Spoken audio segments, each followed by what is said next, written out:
देखिए, अमर का मतलब क्या है? जो ना मरे। परंतु जो शरीर है उसका तो नाश निश्चित है ना।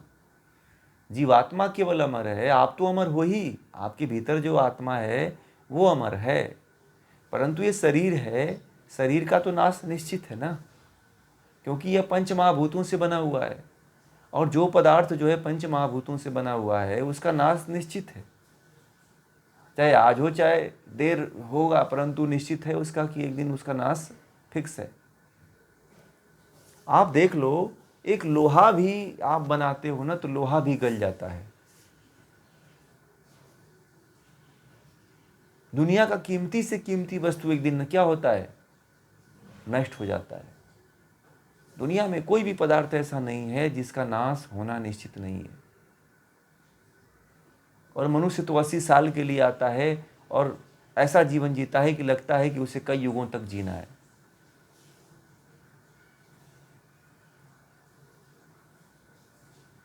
ऐसे लोगों के साथ व्यवहार करता है, अपने वस्तुओं के साथ वो ऐसे जीता है, अपने सामान के साथ वो ऐसे जीता है और ऐसे व्यवहार करता है कि लगता है कि वो मरेगा ही नहीं।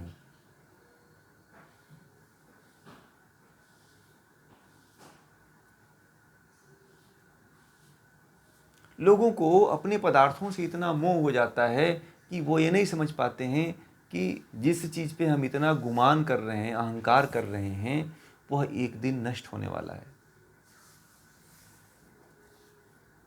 क्योंकि जिस दिन से जो वस्तु आपको मिल जाती है उसी दिन से उसका नाश निश्चित हो जाता है, प्रारंभ हो जाता है। और जैसे जैसे समय बीतने लगता है वह वस्तु वैसे वैसे नष्ट होने लगती है। ऐसे ही हमारे जीवन के साथ है। पंच महाभूतों से जो भी शरीर बना हुआ है उसका नाश एक दिन निश्चित है।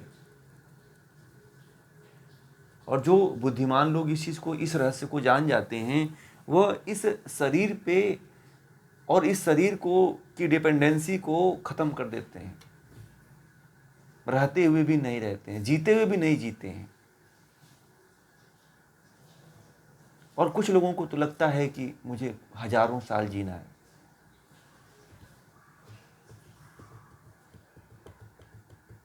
आप किसी व्यक्ति के पास जाइए और कहिए कि भैया हमें अपना थोड़ा सा ये घर दे दो।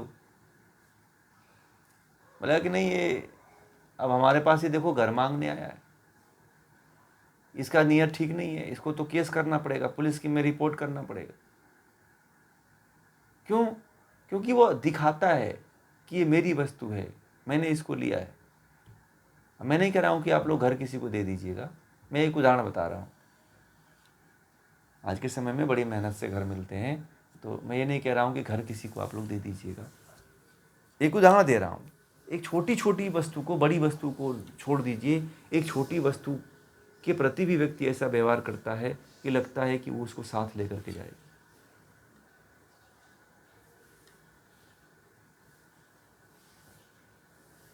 दुर्योधन को देख लीजिए ना। दुर्योधन ने पांडवों से कहा था कि मैं तुम्हें सुई के नोक बराबर भी जमीन नहीं दूंगा।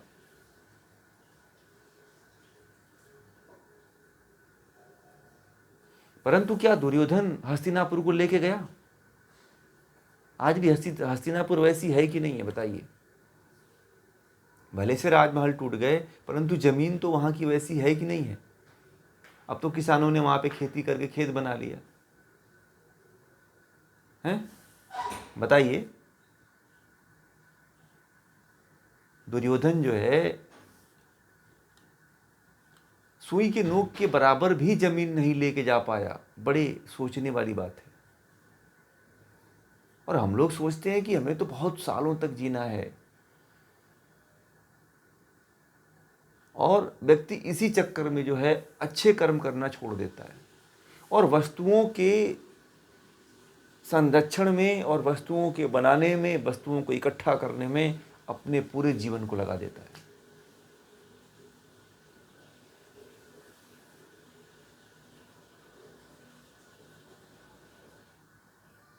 एक व्यक्ति था, शायद कहानी आप लोगों ने सुना होगा, कि वह जीवन भर खूब कमाया, खूब धन इकट्ठा किया, और एक दिन मृत्यु आई तो कहे कि ये बस बस तेरा समय हो चुका है।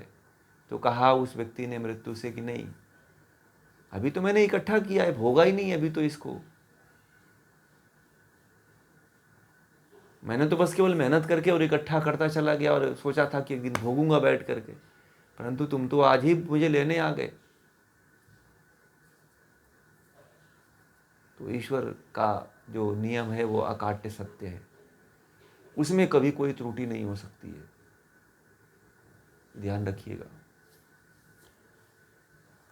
क्योंकि देखा होगा आप लोगों ने कि व्यक्ति पता नहीं किस कार्य से कहाँ जाता रहता है और किस जगह पे, किस रास्ते पे, किस मोड़ पे व्यक्ति की मृत्यु हो जाती है, कोई नहीं जानता है।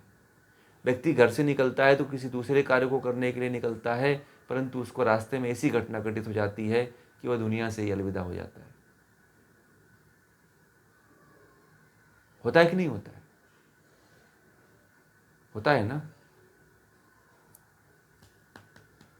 तो इसलिए मैं फिर आप लोगों से दोहराता हूं कि जीवन में कुछ, जब तक जीवन है तब तक कुछ ऐसा कर जाइए कि जीवन में उस व्यक्ति की तरह पछतावा न हो कि मैंने जीवन भर तो धन कमाया और अभी मुझे भोगना बाकी रह गया।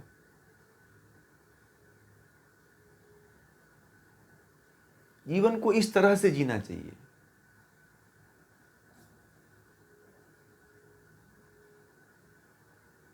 कई लोग, एक दिन मुझे एक लड़के का फ़ोन आया, वो योग में जो है एमएससी कर रहा है।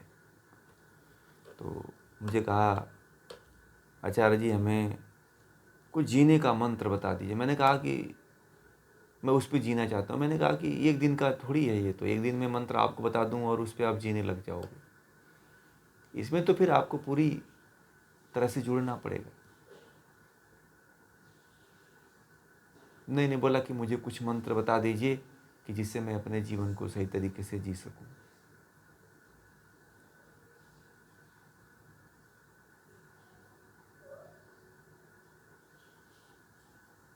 तो मैंने कहा कि इसके लिए जुड़ो, समय कुछ निकालो, परंतु बोला कि मेरे पास समय बहुत कम है। मैंने उससे पूछा तुझे हो क्या गया? बोला कि नहीं, मेरे पास समय बहुत कम है। बहुत पूछने के बाद कहा कि मेरी मृत्यु नज़दीक आने वाली है। तो मैंने पूछा तुझे कुछ रोग हुआ है? बोला नहीं। तो क्यों तुझे ऐसा लग रहा है? तो बोला कि मुझे ऐसा लगता है कि मेरी मृत्यु नज़दीक है और मैं बहुत जल्दी मरूंगा। तो मैंने कहा कि इससे बड़ा तो सबसे अच्छा मार्ग है कि तू ब्रह्म के तरफ लौटा, ईश्वर की तरफ आ जा। ठीक है। तो वह लड़का जो है मुझे कहा कि मैं आपसे कुछ देर में बात करूंगा और मुझे समय दीजिए और मैं आपसे 1-2 घंटे लेना चाहता हूँ। तो मैंने कहा कि मेरी क्लास चलती है गीता की, उस समय तो नहीं हो पाएगा, रात में नहीं दिन में तुम करो। बोला रात में मैं करूँगा आपको। मैंने कहा कि नहीं, दिन में ही करना तुम।